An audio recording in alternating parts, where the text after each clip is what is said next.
Clytus, I'm bored. What plaything can you offer me today? An obscure body in the SK system, Your Majesty. The inhabitants refer to it as the Hail Ming Power Hour.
Welcome back to the Hail Ming Power Hour, episode number 37. So, last episode, we kind of had a special episode that Danny kind of did by himself, and I appreciate that. I was kind of sickly, so he drove War Racket Ajax all by himself. And speaking of the commander, here he is, Mr. Danny Bennett. Hey, and I'm glad to do it, and I'm sorry about those scratches alongside of the hull. I'm sure those will buff out. It's not a big deal. Yeah. And anybody who's a fan of Clerks out there knows the importance of episode 37. I'll let you look that one up yourself.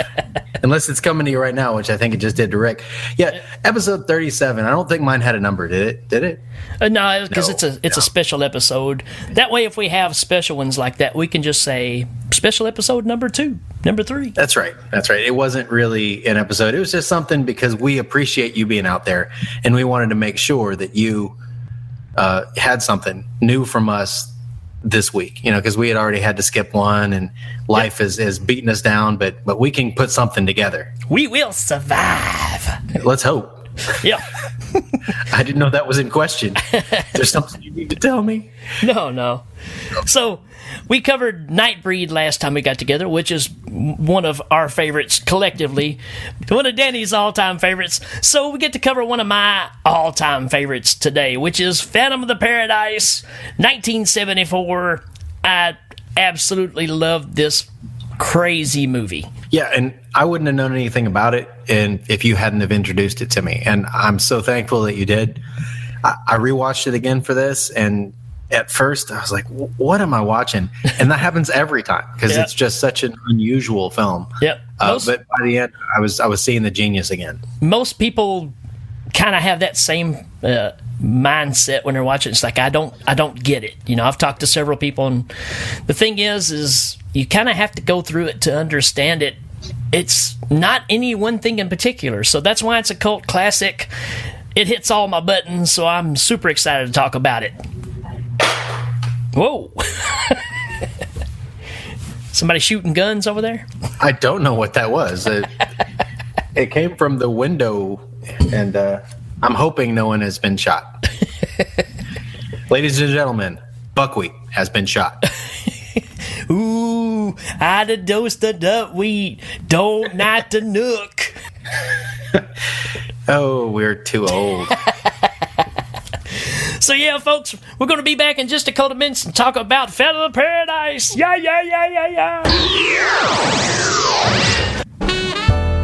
The Hail Ming Power Hour is brought to you by Seth Rogaine. Grow hair and a crude sense of humor. And loyal subjects of Mungo like you. Hail Ming!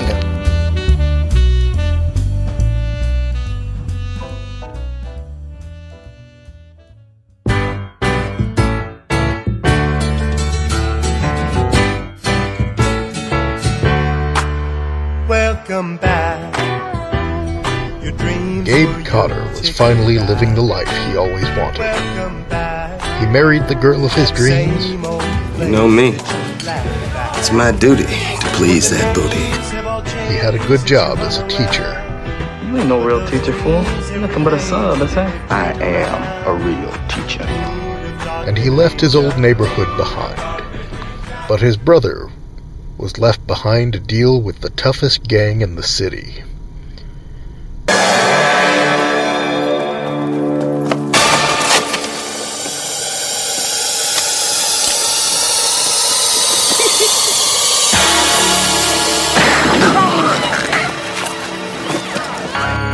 The Sweat Hogs. Juan Epstein. You wanna play rough? Okay. Say hello to my little friend. Freddie Boom Boom Washington. You hear me talking, hillbilly boy? I ain't through with you by a damn sight. I'ma get medieval on your ass. Arnold Horshack. This town deserves a better class of criminal. And I'm gonna give it to him. Sometimes you just feel tired. And Vinnie Barbarino. Hey, there ain't no settling down. This is blood for blood and by the gallons. This is the old days and the bad days, the all or nothing days. They're back. Now, it's Mr. Cotter versus the Sweat Hogs. Why don't we cut you up into little pieces and feed you to your pooches? And then we'll see how loyal a hungry dog really is. Don't give me attitude, sir.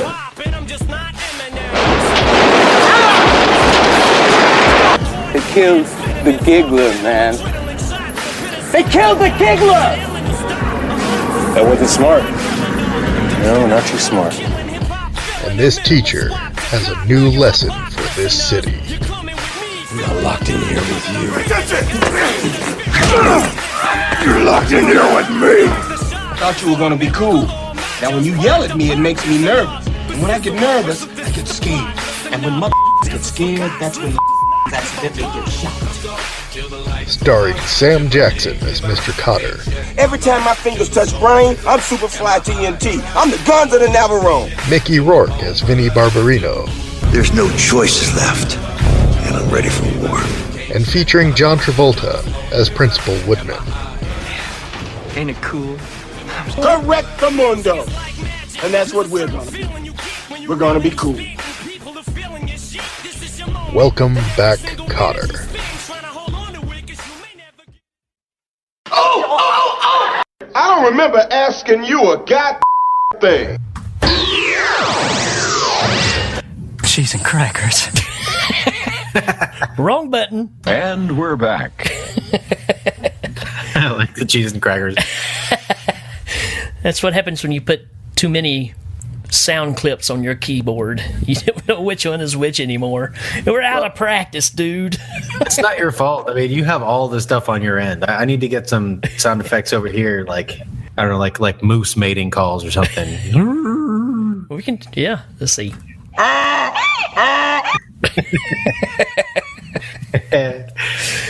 right, man, here we are. 1974, Brian DePalma's cult classic, Phantom of the Paradise. Like I said earlier, one of my all-time favorite movies, and I cannot wait to jump into the time machine and go back and talk about this awesome, awesome movie. Yeah, I had to go out shopping to make sure that I was able to get the kind of wardrobe I needed to go back in time to 1974. Yeah, because that's a stretch.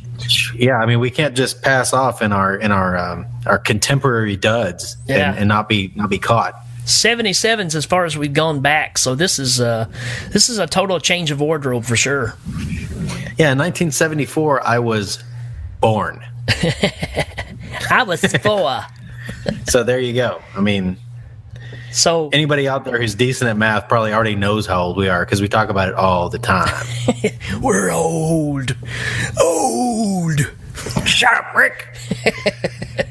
All right, so there's nothing less to do. Let's jump into the time machine. Time machine, okay. Oh, here we go. And my leg's still out. Nope. Time chicken, take me away.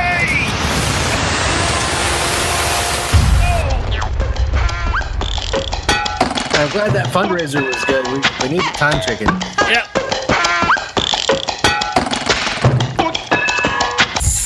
Oh, yeah. There we go. 1974. Hey, look. Everybody's singing about share a Coke. Share a Coke and a smile because Vietnam just ended. Yikes. Oh, yeah. The way to get serious there. Woo. Hey, why's that Indian crying over there? Oh. Oh. Man. We've come a long way, and it was probably necessary. Wait, or have we? Well, okay. Sure we have. Yeah, sure we have. So Brian DePalma's masterpiece, Phantom of the Paradise. Here we are, 1974. Yep. Back to look at the source. Yep. To look at the source. That's right. So, and the only way that is possible, I know we kind of skipped it, but we got to talk about our sponsors, man. Oh, yeah. Yeah.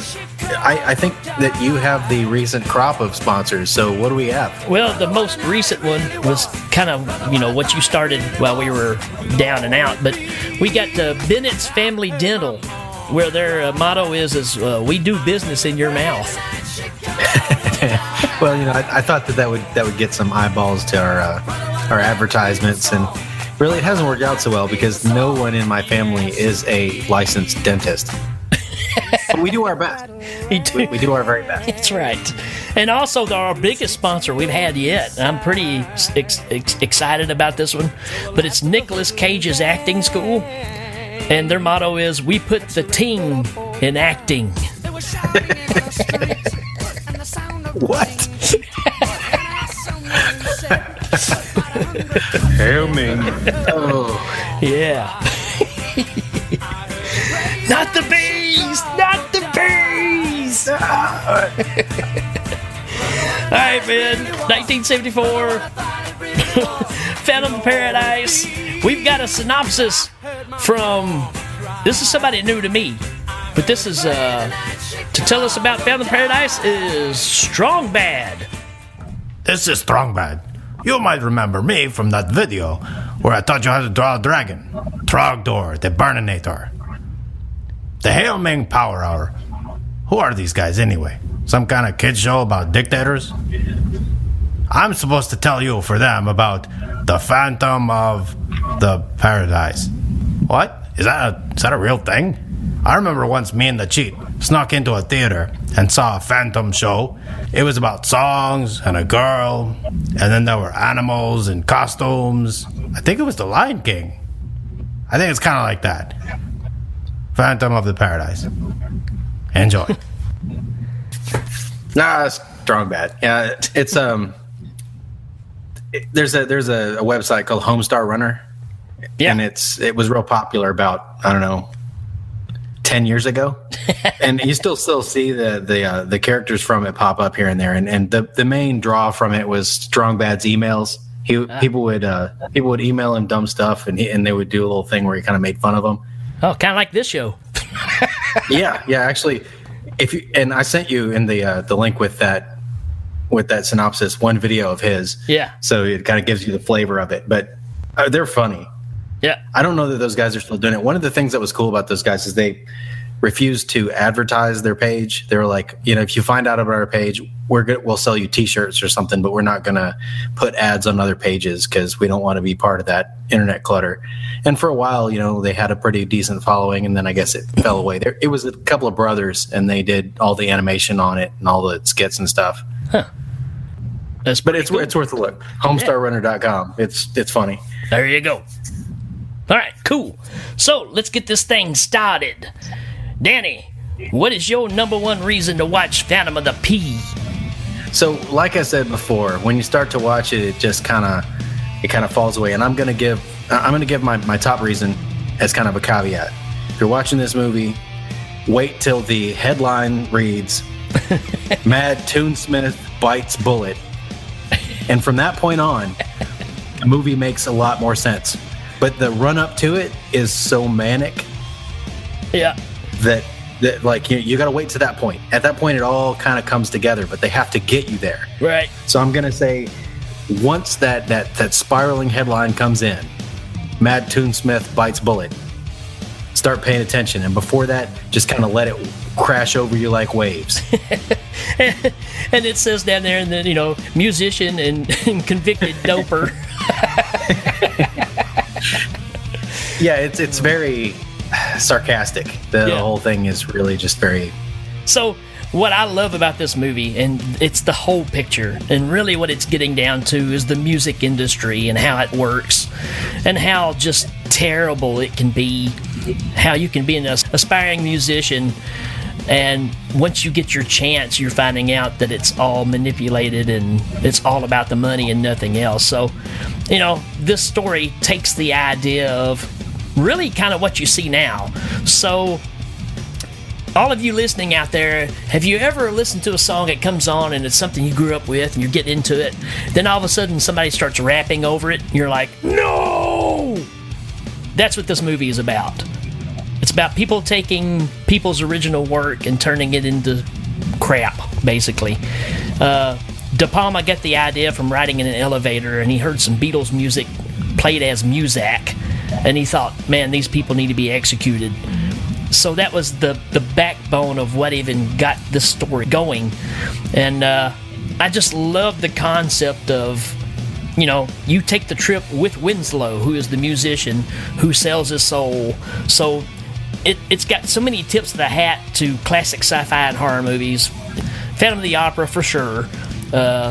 Dorian Gray, you've got a piece that kind of reflects on that. You got a part of Faust in there, and it even tips the hat to Psycho in certain parts too. So it's just a big mishmash of stuff, and I think that's why it's got such a cult appeal. Is it's not any one thing, which is the same problem it has from being successful. Is you can't put your finger on it, kind of like this show. That's right, and you know, I don't have the same perspective on it that you do, you know, and I think that you have a lot more of a music awareness. You know, you've always had a lot of favorite musicians and favorite music and favorite genres of music, and you've produced music, so a lot of that's very personal to you. I mean, from my experience with this, it you know, it's a lot more the Faust side. It's about fame, right? It's kind of like Andy Warhol talks about his 15 minutes of fame. Well, our main character, you know, Swan, he was about to lose his 15 minutes of fame, and he made a deal for the power to keep it. And since he can keep it, he's using it to kind of give other people their 15 minutes, you know, but he controls when they get it. He controls when they lose it. And for that reason, he's got power in this industry that's full of powerful people and money. Yeah. So, you know, the story tells itself once it gets going. He becomes the industry. That's what he represents. And even though he sold his soul to the devil, he is that industry that everybody wants a piece of. But be careful what you ask for, right? Yeah, exactly. And oh man, this is such a complicated. It doesn't seem like a complicated story, but it is. Oh, it's got a lot to it. You know, and for that reason, I think Brian DePalma was the perfect person to do it, because he's very good bringing several things together and having it all still make sense. Yeah, and you get to see early stages of DePalma here where he's pulling these ideas that he becomes known for later on. So this is him really getting into his element. And man, he doesn't hold back. There's so many split screens and just craziness going on. The spinning newspaper, you can tell where he pulled some ideas from. But man, this movie's 30, 40 years ahead of its time as far as the content of what they're talking about. That's what I love about it. So another big reason for a little bitty guy, Paul Williams, man. This movie is nothing without Paul Williams. Yeah, and if you're not, you know, if you're saying Paul Williams, where have I heard that before? Well, think about the Rainbow Connection, obviously. Right. I mean, yeah, there's a lot of reasons where you would have heard of him. He is a singer-songwriter who is prolific, and he probably permeated your childhood in every possible way. Right. But the Rainbow Connection is a perfect example of him writing a song that was iconic, putting it in front of a billion eyes and ears. Right. And just writing that, because he's just that good. Yep. And he is our main character, Swan. Yep. So you've got, you know, he wrote Evergreen for Barbra Streisand. He wrote a lot of the hits for the Carpenters. I mean, the guy was a music-making machine. The baby face of his time. Hail Ming. Well, he definitely has a baby face. Yeah. and baby teeth. And a baby body. The only thing in baby that he doesn't have is hair. His hair. That's not a baby. It's weird. Awesome. I still want to grow my hair like Paul Williams. I mean, I make fun, but I mean, I think the good thing about him is I think he'd be right along there with you. He takes what he's got and he works it. And if you were making fun, he'd be smiling along next to you. So, okay, you haven't seen Phantom of the Paradise. Shame on you. You haven't seen it. Shame on you. Twice. So what's a first reason that I've got? I know I kind of jumped ahead. I said, be careful to not pass judgment early on. My first reason is the juicy fruits. Yes. So Swan's got this band that he kind of feeds the popular tunes to. He kind of puts in front of the cameras, and they're the juicy fruits. And when he needs, somebody to do the new sound, well, they kind of change. They morph from, from a nostalgia wave band, which is where we start, where they're all, greasers from the 1950s. Yeah, Sha-Na-Na ripoff is what they are. What it's representing is that Sha-Na-Na late 60s, early 70s movement. Right, and it's you'll see it because that's how the movie opens. Yeah, but they are the quintessential studio musician chameleons. Yeah, whatever you need us to do, we're talented enough to pull it off. And we need the money enough not to worry about how it changes who we are. And the juicy fruits are a great reason. I mean, this whole introductory scene with them is just ridiculous. And don't worry about the bad lip syncing. Don't worry about any of that because it's like a stage play at this point. You're just watching it unfold. Don't get too wrapped up in the visuals there. Except for the fact that one of the guys jumps off the stage and comes back on stage with like a bra in his mouth, and they're passing a joint that's big enough to, kill somebody. And right, he hoists some girl up on the table, and they get into a fight with somebody. I mean, all these things. It's kind of like they simultaneously show you something that's pretty to watch, and then show you the seedy underbelly of it at the same time. Right, that's DePalma, man. Juicy Fruits, and they also turned into a 60s surf band later on. And then even beyond that, and like I said, this movie's ahead of its time, you get a pre-kiss kiss, basically. When they come out and do the song, they've got the makeup on, and they're cutting body parts out of people in the crowd, and we'll probably get into that later on, but they do a big theatrical show that's very much a Alice Cooper / Kiss show, and Kiss hadn't come out yet, so who knows? It's true. I mean, and the first thing I thought in that scene was Alice Cooper, but the Juicy Fruits are a reason to watch it because they're kind of the musical henchmen of Swan. Right. So it's kind of like, the person that was behind putting, say, NSYNC together and just feeding them songs, and they just do whatever, the main people want them to do because that's going to make them popular. Same thing here. These guys really have no gumption of what it is they want to do. They just want to be successful. So they'll take whatever Swan throws at them and... Oh, so this is a 60s thing. Okay, we'll do it this way. Getting down to the story is Swan is stealing Winslow Leach's music, which is the person we take the trip with in the movie, taking his music and changing it for the Juicy Fruits to have hits with it. In order to keep that secret, they try to knock Winslow Leach off, which is where the spinning newspaper comes up saying that he's bit the dust. The police shot him because he was a convicted dope fiend, and there's a whole story into that we won't get into. You just have to see the movie because the first 15 minutes you get so much thrown at you, to speed you up to where we get to where the actual story is going. Yeah, it's kind of like Raising Arizona, where it drops you in, but it gives you a really decent introduction to all the characters in the story, and then it picks you up there. Yeah. So for me, next reason, you've got a great cast here, and it's going to be hard not to name every one of them, but Garrett Graham playing Beef is the heart and soul of this movie, and his relationship with Philbin, which is the kind of Swan's right-hand man, the relationship those two have, which is where my top 5 lines came from. But those two together are great. And Beef, again, this is DePalma predicting the future way ahead of schedule because Beef is the man's man. He's the heavy metal god, and but really he's not heavy metal at all. He talks with the lisp, and he's going to Cincinnati to see his mother, and just like we talked with Rob Halford. I mean, he was the metal god, but he wasn't as metal as you thought. And man, this is 1974, and he's already, DePalma's already seeing through this stuff and going, what if they weren't that person, So, I don't know, man. So interesting the directions this thing goes. Oh, I agree. And, I think that Beef is 100% a top reason to watch this movie. Yeah. So you haven't watched the movie. Again, shame on you. You haven't watched the movie. About halfway through, Swan needs a change of direction in the music. The Juicy Fruits are passé. He brings in a new heavy hitter, and it's Beef. Yeah. And just like Rick said, on the stage he's this metal god, and on off stage he's this whiny debutante. I mean, and it's fantastic.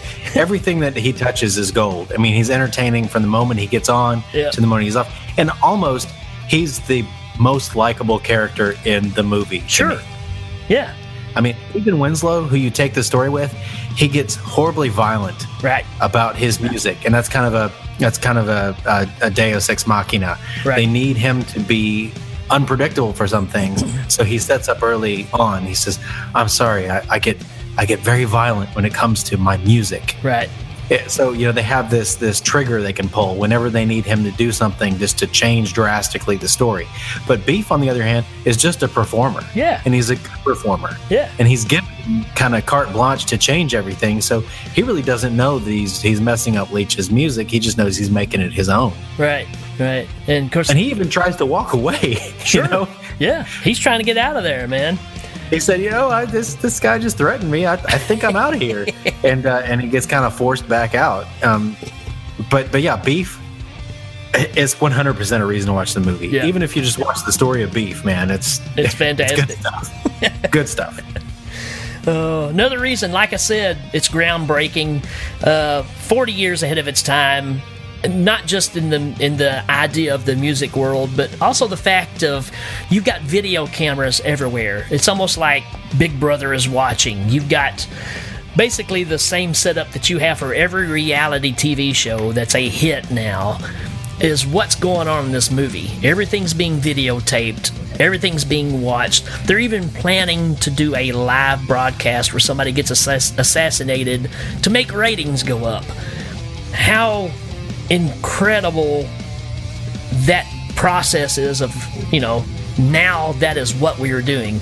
We have reality TV shows that are not reality at all. It's all planned out.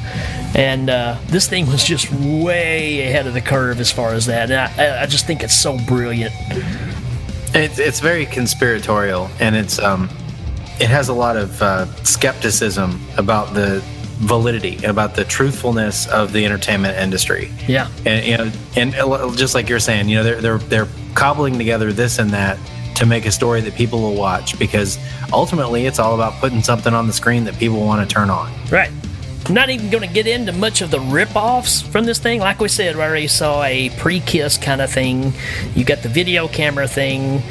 You've got, here's a big one, when Winslow becomes the Phantom, he loses his voice, and Swan decides to make a deal with Winslow to keep making music because he knows this guy writes gold.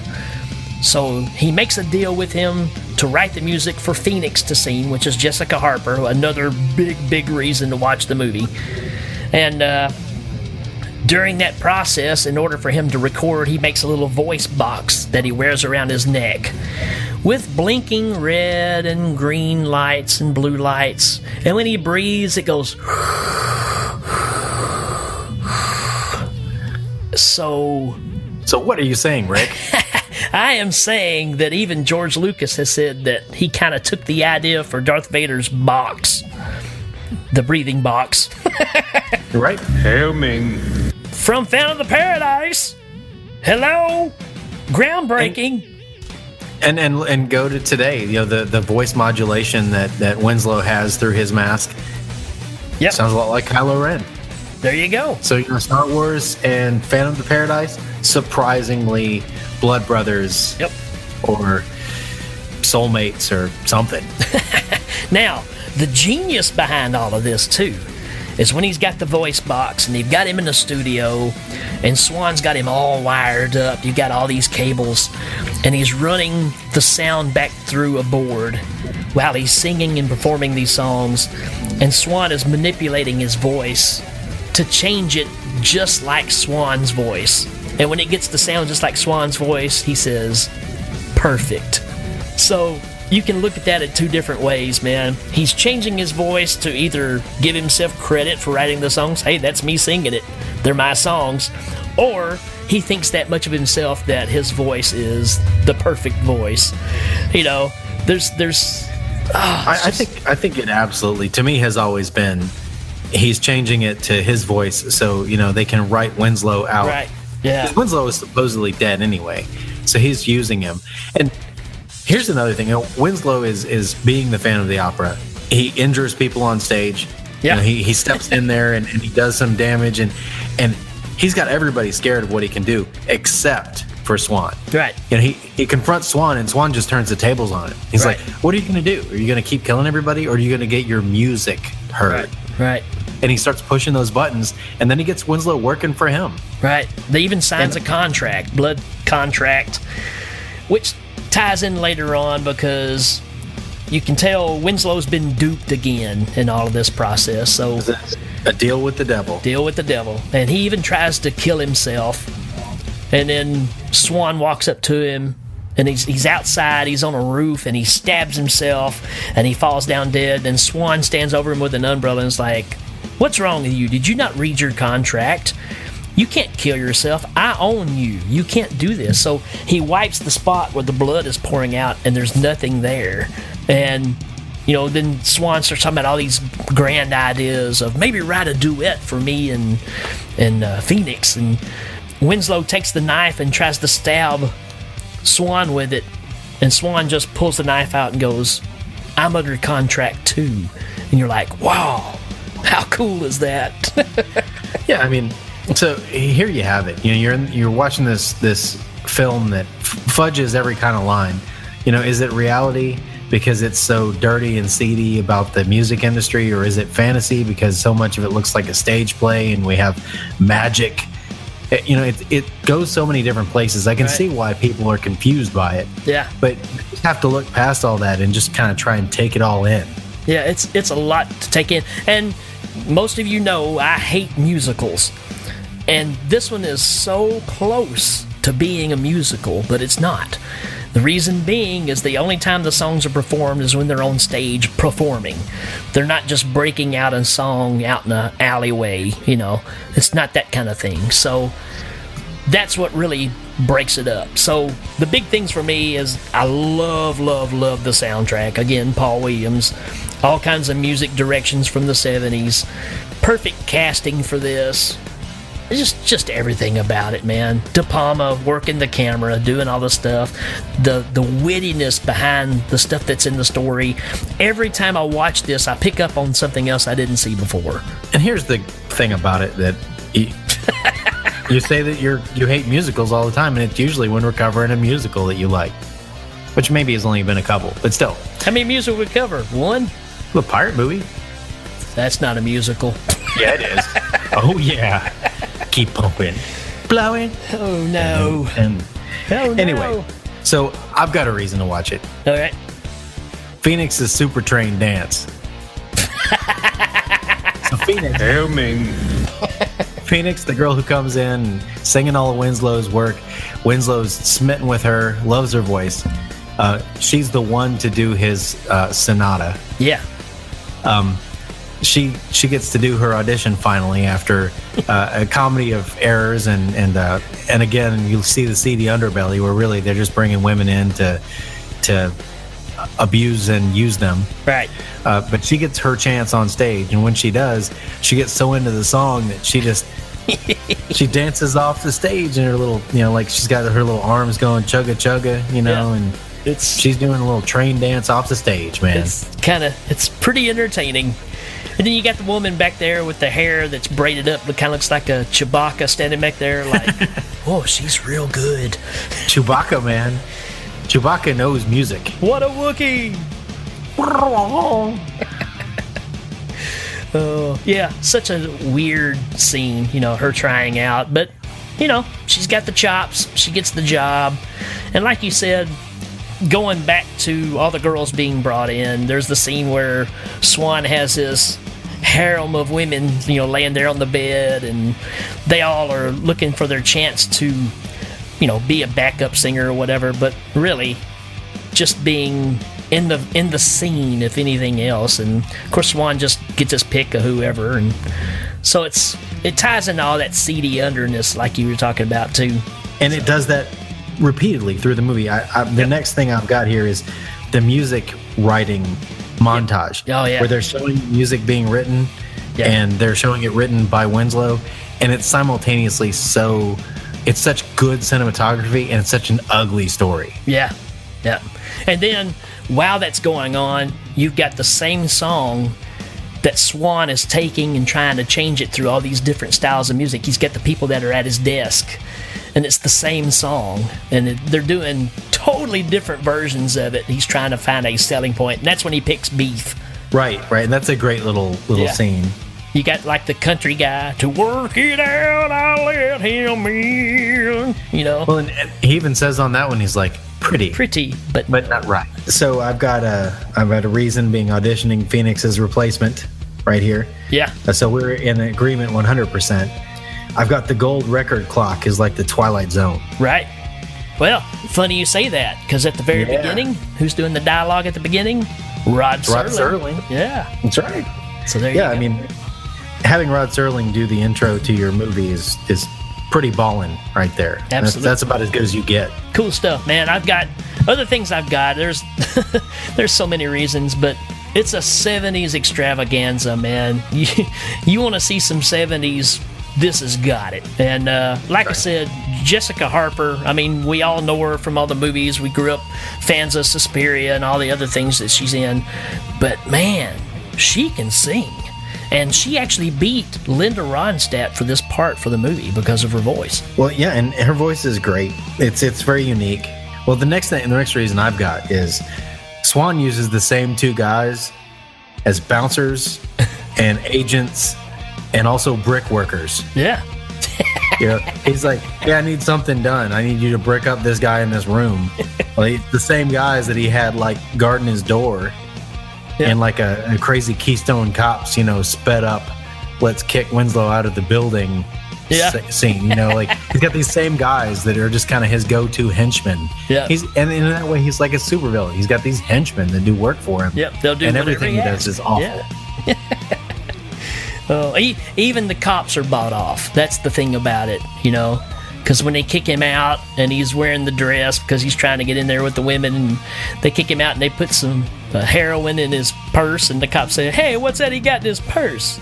Swan said he had it on him, So it's just everybody is in on the business. Like I said, it just shows you the nasty underbelly. And Winslow is so hopelessly naive through this whole thing. Wait, that's not mine. Wait, I'm innocent. Yeah, I don't want you to take my teeth out. I'm innocent. That one is the one that gets me, where here we are in Sing Sing, and we're having a new dental program. So who wants to have all their teeth pulled out? And he's like, I don't want to have my teeth pulled out. This poor guy gets run through the ringer. Yeah, and I still say that Beef is probably more innocent because.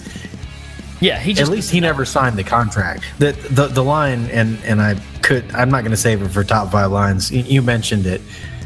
Swan comes to Winslow and says, well, why don't you just, work for me?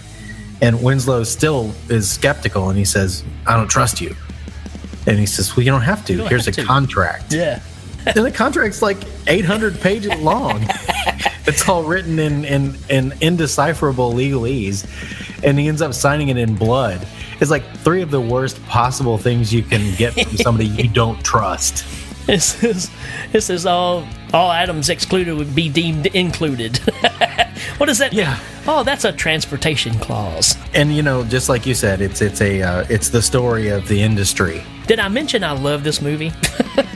No, I think you did once or twice. Yeah. So, big selling point. If you like cool music, super 70s, flavored with a little bit of horror, flavored with a little bit of sci-fi, lots of humor, a lot of fast-moving visuals going on. If you like Brian DePalma, good grief. If you like Paul Williams, I don't know, man. To me, this movie should be a required scene for everybody. I mean, just to say you saw it. And one of the things that I've got in my notes that I have to mention to all of you out there who are listening to this and you're trying to decide, how you feel about it, this movie is at least 2 movies. Yeah. It's so much content that at some point there's a point in it where it could have ended. Yeah. And it just kept going. Yep. And it's not exactly a bad thing, but if you're not prepared for that, you might end up saying, this is almost too much.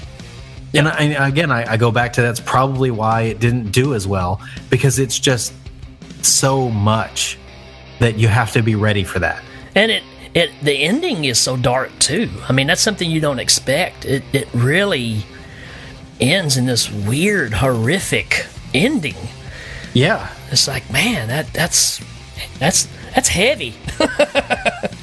That's heavy, man. In the end, I've got you get to see more Phoenix dancing, which it just gets weirder.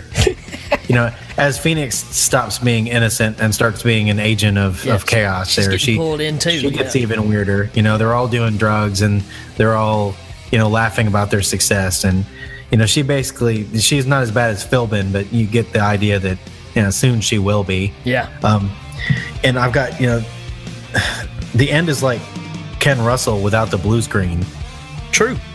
Yeah, it is so bizarre and dream state and just Technicolor. Weird. Yeah, just weird, man. And then there's a pan out with one girl wearing Winslow's mask. Right. And she's just standing still. Everybody around her is cavorting and celebrating, and she's just standing still wearing that mask. And I don't know what all of it's supposed to mean, if it's supposed to mean anything, but the end of this movie is a spectacle. Yeah. Yeah. It was intended to be a spectacle where somebody got killed, and somebody did get killed, and then all hell broke loose. Yeah. And then it was a different kind of spectacle entirely. But the whole thing is you kind of get the idea that it was still a success. Yeah. It's just, I don't know. It's incredible. That's all I can say. To the point that, Danny and I go to Texas every year, and a big part of this movie was shot in Texas, and I actually drug him out to the Swanage. Right.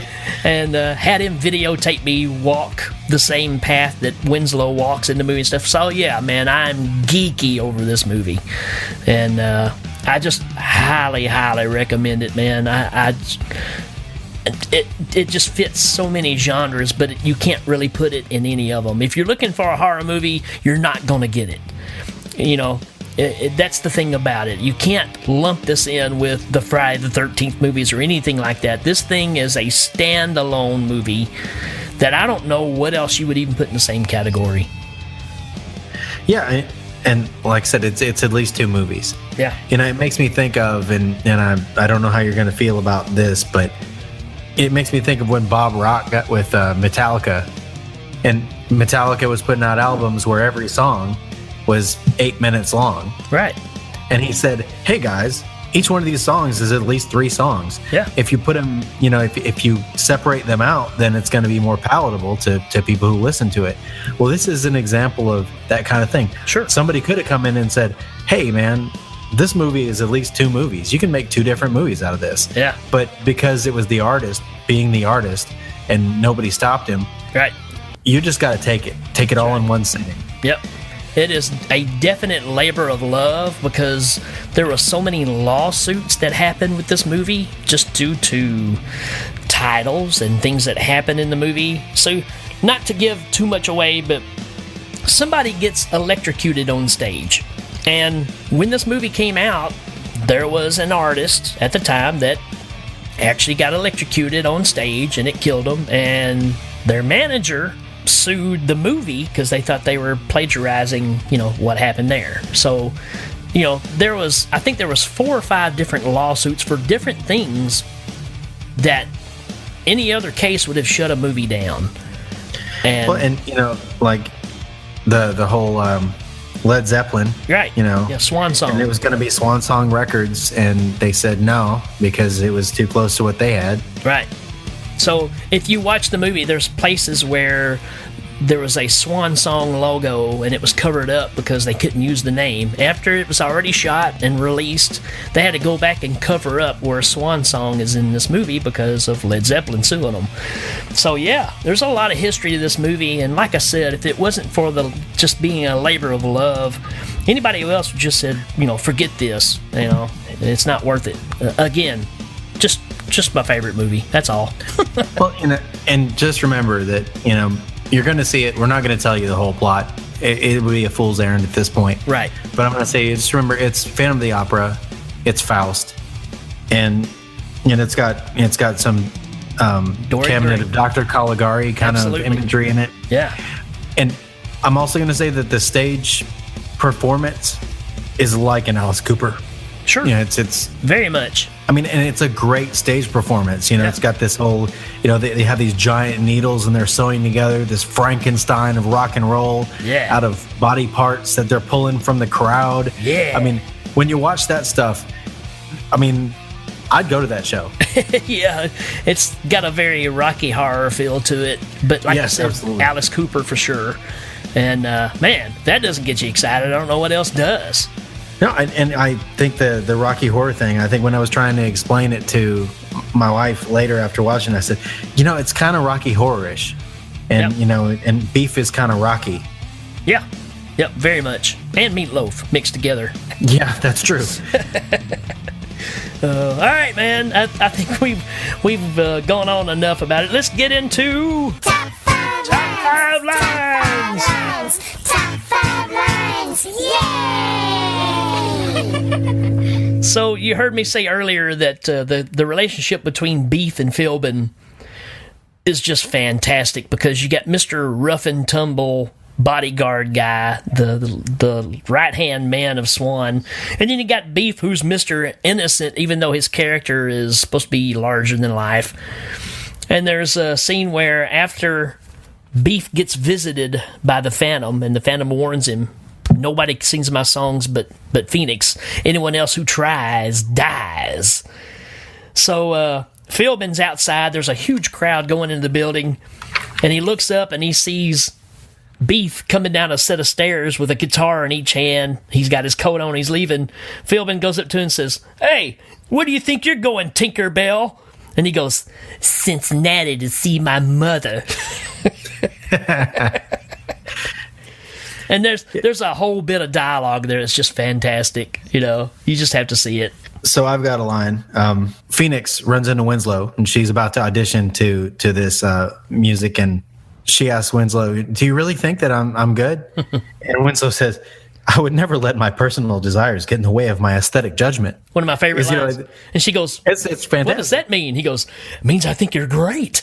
Because it points out just how naive Winslow is. You know, he doesn't even think for a minute that there's a possibility that he would lie about whether she could sing his songs to get into her pants, which is exactly what's going on at the audition. Absolutely. And he's a genuine person, and everybody else is just trying to you know, live that hedonist lifestyle.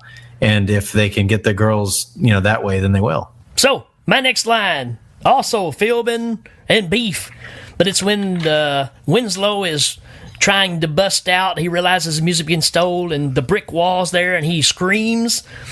And Beef comes out of the bathroom and goes, "What was that?"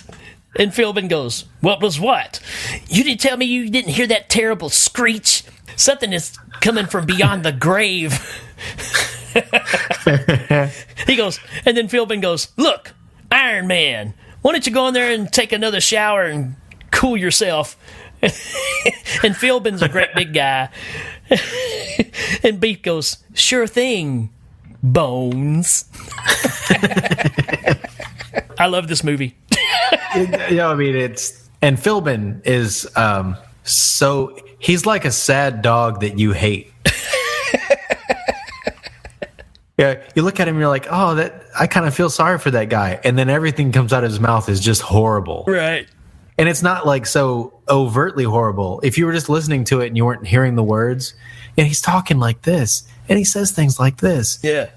But everything he's saying is like, well, I just want you to deep six this SOB and make sure that they never work again. You know, like he's a great character and so hateable. Yeah. Yeah. You just go, I hate that guy. my next line, Winslow's working on more music for Swan, and he hands it over, and Swan says, "Tasty, Winslow." Tasty.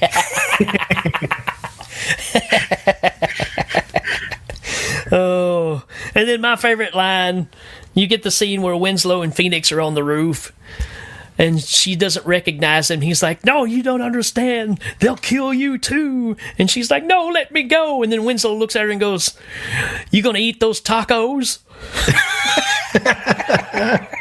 Hail Ming. That's tasty. Tasty, Winslow. Tasty. Carburetors, man. That's what life's all about. Folks, you gotta see this movie. Yeah, I mean, you're gonna wonder a couple of times in the middle of it, why am I watching this? But give it the whole thing and then think back on it later, because it's one of those things that once you've acquired it, you're gonna want to see more. Oh. Also, just the fact of Garrett Graham, Beef, when he's like in his towel and he's about to jump in the shower and he's snorting the coke. He's like really snorting whatever that is, man. You see it go up his nose. Oh. Just something to look for there. And of course, he knows he's being watched by the camera, so he tries to hide from the camera. So, brilliant. Yeah, I've got maybe two little things to say about, like I've got Swan saying, "I give you the future," Beef. And then I've got Paul Williams' teeth. Another reason to watch the movie, Paul Williams' teeth, they're like unnaturally straight. I don't know where he got his teeth. I don't know if they're like implants or what, but Paul Williams' teeth are beautiful. Yeah.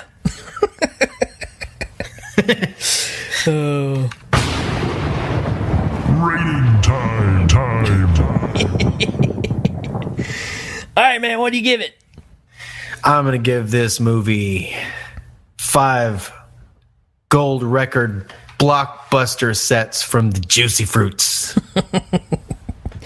I'm going to give it 438 deer antler belts. He pokes them into him. Oh.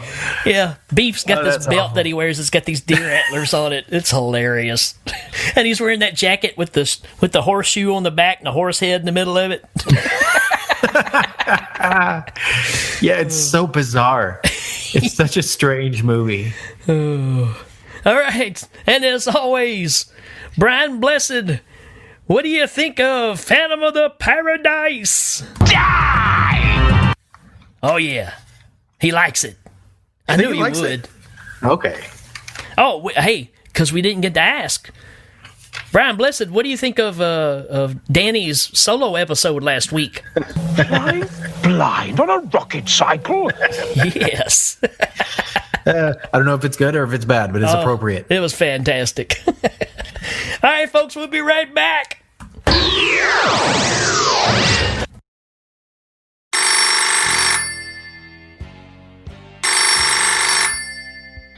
This is Max Cheatham, Dewey Cheatham and Hal.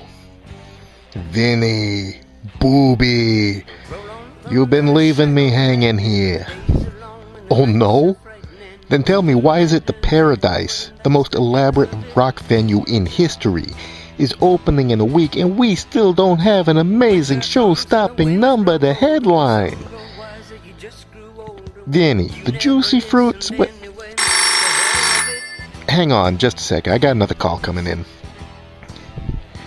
Max Cheatham, Dewey Cheatham and Hal. Juicy Fruits, Hal's my favorite band. What's that? You want to buy a mansion for every member of the band? And a Cadillac apiece. Sounds fab. So what's to worry about, man?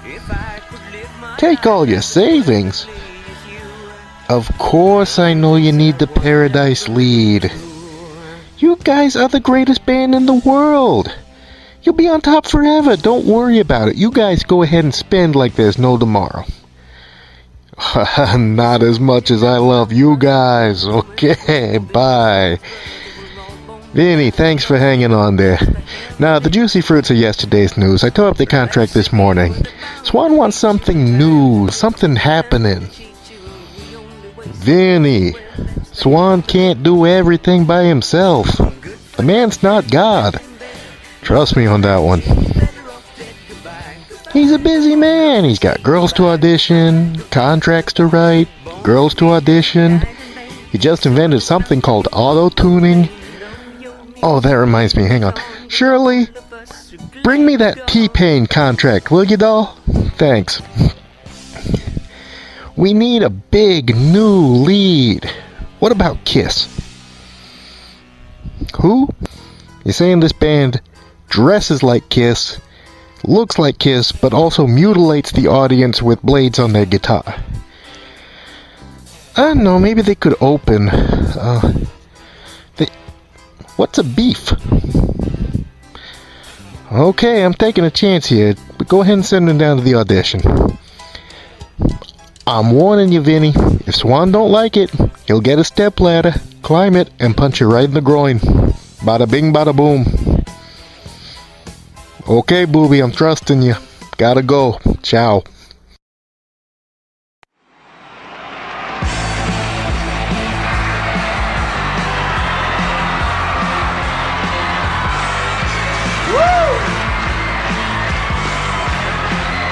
From the company that brought you the lost recordings of Daryl D.B. Cooper comes another lost legend that defined an era. Ralph Mouth Records presents Beef, Live After Death. Life at last, salutations from the other side. I can see that you're the devil's pride. Do you realize that all you've done is... Yes, it's the historic, the first and the final live performance of Beef at the Paradise Theater. You heard about it on the news. You read about it in the papers. And the actual audio was locked away in the Swan archives, never to be released. But now, for the first time, you can experience Beef in a newly remastered high-definition transfer from the original master tapes. Also included as a bonus feature for all the die-hard Beef heads, the actual rehearsal tapes are included as well.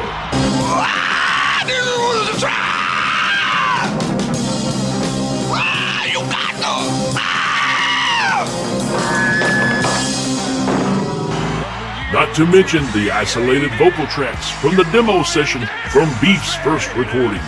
You don't know how right you are, Goliath. Okay, boys, from the bridge, hit it! Paths have crossed and parted. This love affair was started long. Feeling the electricity yet? Is it blowing your minds? On a special second disc, you get more outtakes and studio commentary from Swan himself on the recording sessions and on the final performance as well.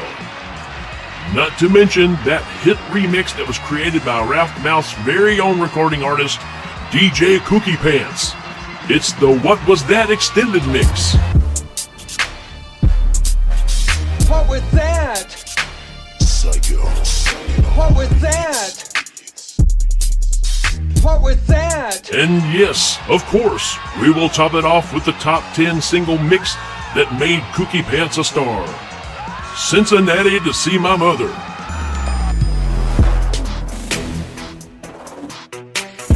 Cincinnati to see my mother. Cincinnati to see my mother. Cincinnati to see my mother. Cincinnati, Cincinnati, Cincinnati to see my mother.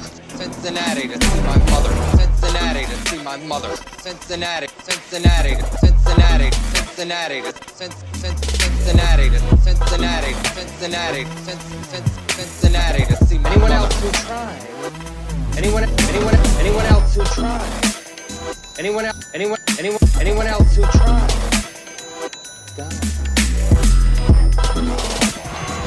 Where's the beef?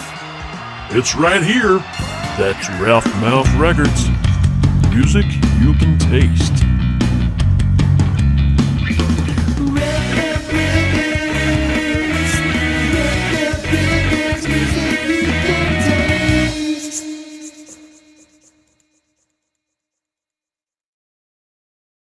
And now, Did You Know?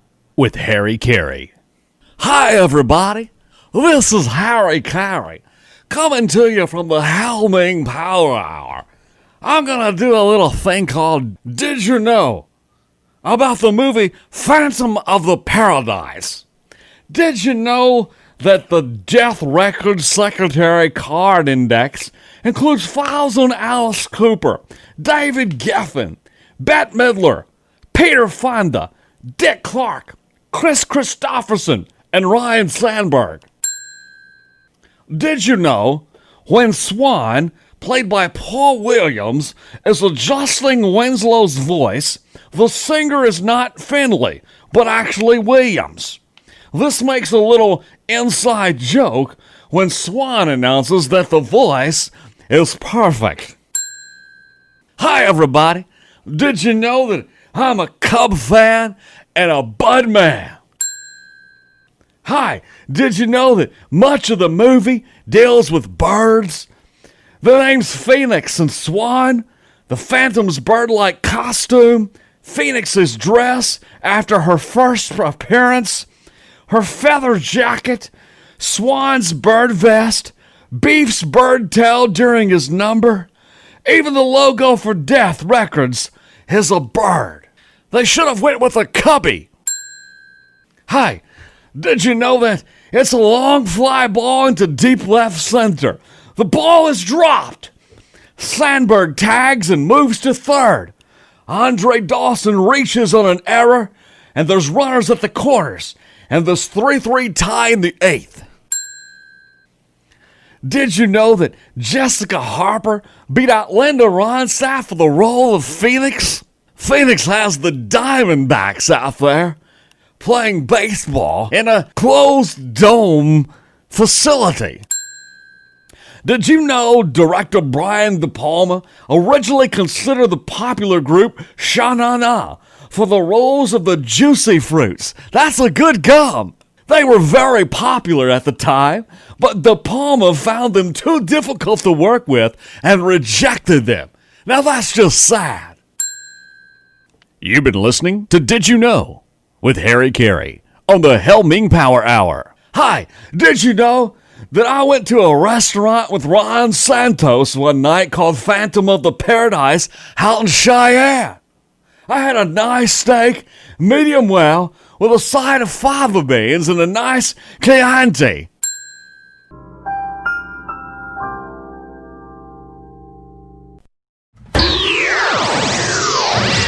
All right, folks, that's going to do it for us. Again, I'll just say it. I love this movie. Everything about it. Every nook and cranny. I don't know what those are, but I love every nook and cranny. And I don't know if one's bigger than the other, but this movie is awesome. Well, you know, the nooks are like nooks and the crannies are crannies. Okay.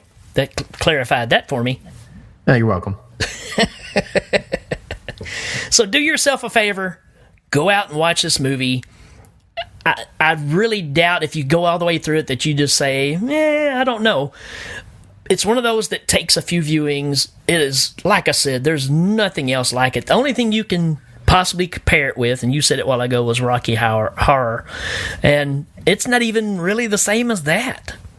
Yeah, and I think maybe if it stuck to one storyline, like Rocky Horror, even as bizarre as it is, it might have a bigger following, like Rocky Horror does now. But as we know, it has a huge cult following in Canada. And yes, they play this in a theater up there every year, right? Yeah, they have they call it Phantom Palooza. And they get everybody that's in the movie to come up there and they do a big celebration. It was a huge, huge hit when it came out there. They got it. They understood it. And we just kind of missed the boat. I think it was just too much.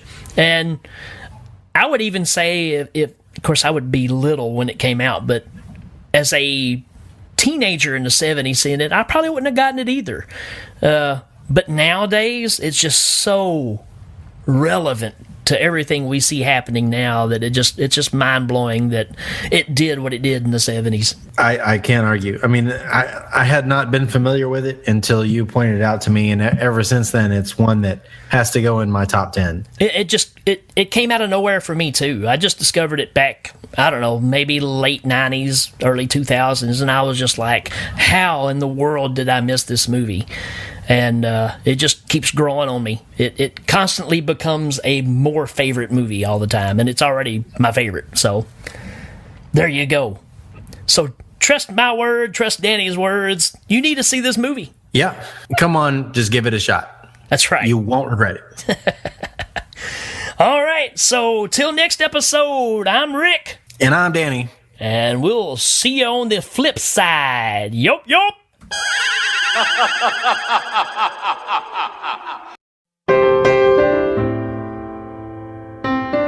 Hey folks, I suppose you're wondering, what is it you're supposed to take away from this week's episode? What lessons are we supposed to learn from old Winslow here? Well, I think we can learn a few things. 1, never sign anything when asked to sign in blood. 2, if it seems like someone's trying to steal your life's work, they probably are.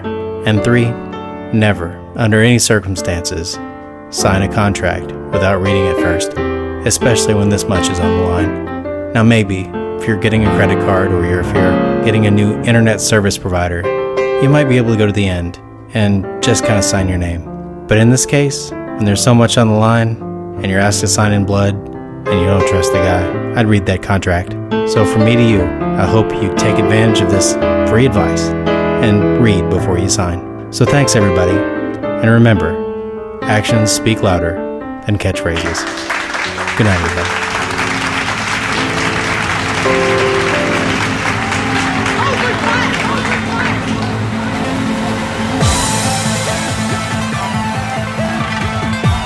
Members of the audience will receive the following: classic curves by Dittos, the pants for feel-good company, a gift certificate from Maru-chan Ramen Noodles, Rice-A-Roni. All guests receive a copy of the Hail Ming home game. Thanks to the creative minds and special appearances of Mark Allison, Jeremy Finch, and Jacob Kennedy. Hail Ming is a proud member of Legion Podcasts. Check out all the great shows at legionpodcast.com. Hail Ming is available on iTunes, Stitcher, Google Play, and Legion Podcast. This is Dan Pardo saying good night.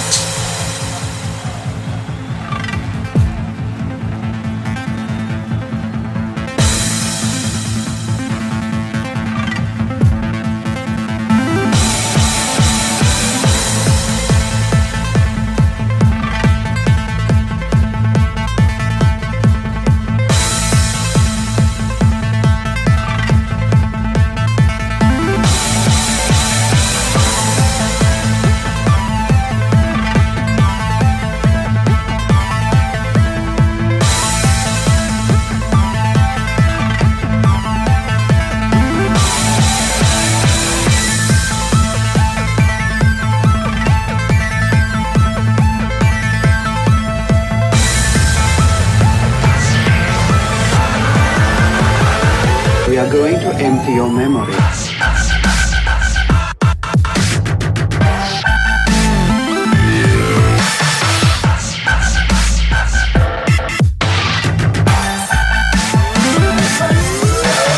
Demon of the Black.